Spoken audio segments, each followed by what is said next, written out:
또 이르시되 이 세대의 사람을 무엇으로 비유할까? 무엇과 같은가?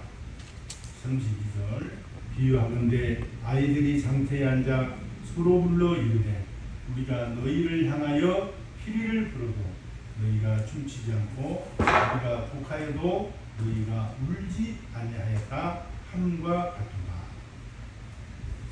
말씀 가지고 하나님의 감동이란 오늘 나누고자 합니다. 현대인들은 어지간한 일에 쉽게 놀라지도 않고 슬퍼하지도 않고 기뻐하지도 않습니다. 신문에서 날마다 사람이 사고로 죽고 굶어 죽고 전쟁으로 죽고 자살하고 천재지변으로 떼죽음을 당해도 눈물 한 방울 쉽게 흘리지 않는 사람들이 현대인들입니다. 참 정서가 외면했습니다. 그러면서도 오늘날 현대인들은 감동에 목말라 있습니다. 누군가 자신의 마음을 움직여 주기를 바라고 점점 더 큰 자극을 찾아다니게 됩니다. 슬픈 드라마에 심취하고 슬픈 영화를 보고 감동적인 소설을 읽고 음악을 듣고 그림을 보고 사진을 감상하는 거의 모든 대부분의 문화활동은 감동을 추구한다고 해도 과언이 아닙니다. 심지어 회사나 가게에서도 고객 감동을 외치며 고객들의 마음을 움직이려고 강간 힘을 쓰고 있습니다. 어찌 보면 마음을 움직인다는 것은 그 사람의 전부를 움직이는 것이 아니겠습니까? 마음이 움직여야 몸이 움직이고 생각이 움직이는 것입니다. 단지 문화활동뿐만 아니라 우리의 모든 활동들이 감동이 없다면 얼마나 몸이 건조해지겠습니까? 무엇을 봐도 감동을 받지 않는 세대라는 말이 아니합니다. 우리는 쉽게 감동받지 못한다고 합니다. 그러나 한번 생각해 보십시오. 우리가 정말 감동받지 못하는 이유가 무엇인지를 한번은 의미해 볼 필요가 있습니다. 아이들이 놀이를 하면서 감동을 받지 못하는 것은 단순히 놀이이기 때문입니다. 그것이 자신의 삶에 깊숙이 들어와 있는 문제라고 생각하지 못하기 때문입니다. 내가 감동받지 못한다는 것은 그것을 내 삶의 전부로 나의 가장 소중한 것으로 여기지 못하기 때문이 아니겠습니까? 성경 말씀이 옳다는 것도 알고 구구절절 옳은 말씀이라고 동의도 하지만 마음이 움직여지지 않는다면 성경의 신문과 다른 점이 무엇이겠습니까? 여러분 오늘 이 성경을 통해서 성경을 읽으면서 어떤 감동을 받습니까? 성경은 그야말로 감동의 기록입니다. 하나님께 감동받는 사람들의 가슴 절절한 기록입니다. 그런데 오늘날 우리가 성경을 읽으면서 아무 감동이 없다고 하는 것은 성경의 일을 내 일이 아닌 나의 문제가 아닌 다른 사람의 이야기, 다른 세상의 이야기라고 생각하기 때문에 그렇습니다.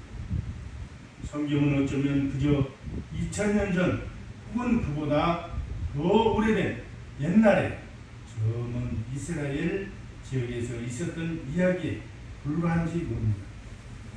그러나 우리가 오늘날 성경을 읽는 것은 성경의 말씀이 바로 나에게 주는 특별한 메시지라는 것을 알고서 들어야 합니다. 성경은 우리가 지금 바로 이 자리에서 여러분 한 사람 한 사람에게 말씀하시는 그 세미한 하나님의 말씀에 귀를 기울일 때야 비로소 우리에게 거룩한 감동의 성경이 됩니다.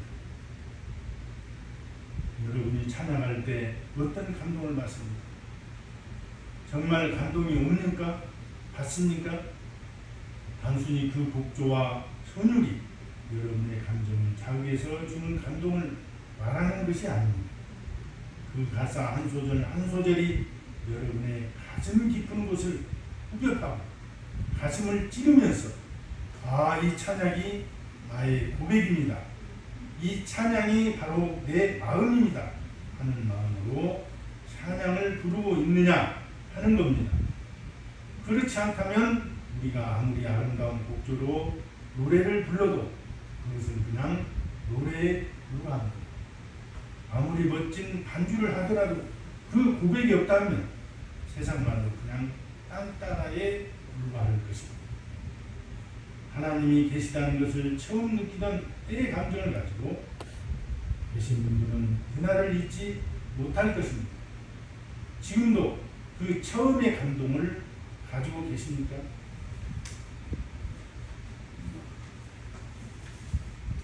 이제 좀 바뀌어야 합니다. 우리 신앙생활이 아이들 상태에서 노래하듯 그런 시간 때우기나 형식에 매인 것이나 여가 시간 즐기기가 아닌 좀 더 우리의 삶이 바뀌는 정말 우리의 인생을 바꿔놓을 수 있는 것으로 바꿔야 합니다. 감동은 하나님의 말씀으로, 회복은 순종으로라는 말도 있습니다. 우리가 감동을 회복해야 합니다. 여러분, 그동안 우리는 서로가 서로를 탓했습니다. 혹시나 우리 교인들은 너무 차가워서, 우리 교인들은 감동을 받지 못해, 우리 교인들은 원래 그래 하면서 자조적으로 비관적이지는 아니었습니다. 여러분, 문제는 우리 교회가 문제가 아닙니다. 바로 나 자신이 문제입니다. 그렇다면 어떤 사람들이 감동을 받았는가 한 번쯤은 음미해 볼 필요가 있습니다. 그것이 바로 첫째로 삶을 진지하게 생각하는 사람들이 감동을 받는다는 것입니다. 감동이란 결국 내 삶을 장난처럼 대충대충 어영부영 사는 사람이 아니라 매 순간순간을 뜨겁게 열정적으로 사는 사람만이 느낄 수 있는 선물입니다. 항상 자신의 일생에 대해, 이웃에 대해, 신앙에 대해, 하나님에 대해, 사랑과 정의에 대해서 진지하게 생각하는 사람들은 감동을 받습니다. 예배에, 찬송에, 기도에, 신앙생활에 뜨거울 수밖에 없습니다. 아무 생각 없이 왔다 갔다 하는 사람, 인생의 목표도 없고 이루고자 하는 소망도 없고 간절히 소망하는 것도 없는 사람, 그렇게 눈이 건조하게 하루하루를 살아가는 사람들에게는 깜짝 놀랄 만한 것도 없고 새로운 도전도 없고 눈물 흘릴 일도 없을 것입니다.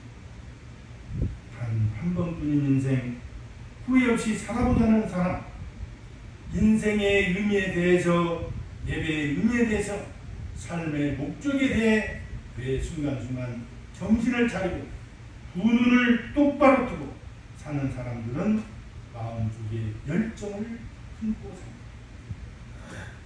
그리고 그런 열정을 가진 사람들은 순간순간 하나님이 주신 은혜에 감동합니다. 자신에게 주어진 모든 것들에 감사하며 감동하는 삶이 되어질 수 있도록 기도하는 마음이 필요할 것입니다. 둘째로는 기대감이 있는 사람들은 감동을 받습니다. 여러분, 오늘 예배 오시면서 무슨 기대를 하셨습니까? 오늘 어떤 말씀을 듣게 될 것인가? 너무 기대된다 하고 내 앞자리에서 눈을 총총 뜨고 계신 분들은 틀림없이 은혜를 받게 될 것입니다. 하지만 항상 맨 뒷자리에서 눈 감고 팔짱 끼고 다리 꼬고 시간 때우시다 하신다면 은혜 받기는 어려울 것입니다. 다행히도 오늘은 그런 분들이 안 계십니다. 하긴 이렇게 좁은 모임 가운데 그런 분들까지 계신다면 어디 힘들어서 사역이 되겠습니까? 기대감은 오지 않은 미래를 현재의 것으로 만드는 힘이 있습니다. 기대감은 희미하고 불확실한 것들을 확실하게 해주는 힘이 있습니다. 아직 선포되지 않은 말씀으로 뜨겁게 반응할 준비가 되어 있는 사람은 이미 그 말씀과 함께 있는 사람입니다. 아직 응답되지 않는 기도에도 이미 감사하고 있는 사람은 이미 그 기도에 응답받는 사람입니다. 그렇게 무언가 간절하게 바라고 기다리는 사람은 분명히 감동을 받을 수밖에 없는 것입니다. 셋째로는 사랑하는 사람들은 감동받습니다. 아무것도 아닌데 아무 일도 아닌데 단지 사랑한다는 이유로 감동이 됩니다. 단지 하나님께서 나를 사랑하신다는 그 사실이 나에게 감동이 됩니다. 내가 그분을 사랑한다는 사실이 또 감동이 됩니다. 다른 건 필요가 없습니다. 초가 상간에 살아도 사랑하는 이님과 함께한다면 행복할 수 있듯이 사랑한다면 모든 것이 행복입니다. 모든 것이 감동입니다. 여러분, 믿음, 소망, 사랑 중에 제일 사랑이라고 합니다. 사랑한다고 고백하십시오. 사랑한다고 흔한 말이지만 넋두리라도 해픈 말이라도 자주 하십시오.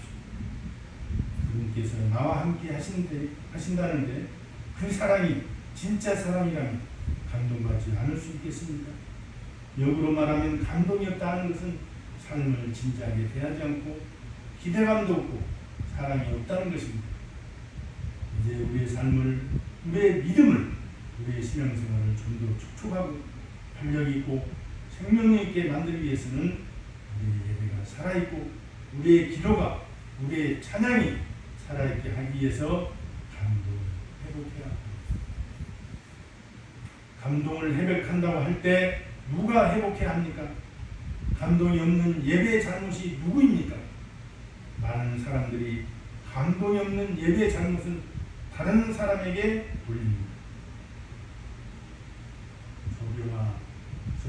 조경화 시인의 시가 눈으로 떠오른다면 나 하나 꽃피어, 그 시가 생각납니다.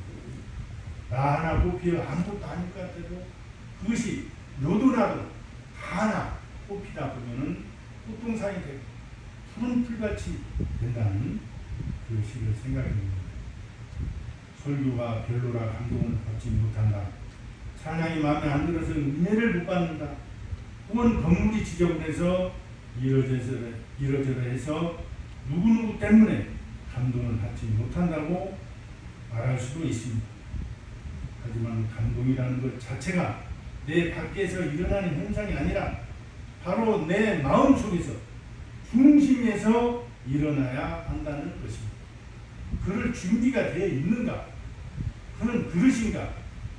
그런 마음 자세가 중요하다는 것을 한번 생각해 볼 수 있겠습니다. 내 안에서 내가 감동받을 준비가 되어 있다면 어떤 상황에서도 어느 곳에서든 감동을 받게 됩니다. 하나님은 원래부터 항상 이곳에 계신 분이라고 할 때 하나님이 계신 곳이라면 어느 곳에서든지 은혜를 받을 수 있어야 합니다. 하나님의 감격과 기쁨을 맛보며 정말 신명나게 기쁨으로 믿음의 길을 함께 가시기를 간절히 기원합니다. 기도하겠습니다. 생사화복을 주관하시는 아버지 하나님, 오늘 또 이렇게 주일을 맞이해 우리 자리를 갖췄습니다. 세상이 어렵고 힘들고 나의 뜻과 다르다 할지라도 오직 하나님의 뜻은 우리의 뜻과 일치할 수 있다는 사실을 감동받는 삶이 되어질 수 있도록 준비가 되어지는 저희들 되어질 수 있도록 오늘 성령님께서 인도하여 주시옵소서. 예수님의 이름으로 간절히 기도드렸사옵나이다.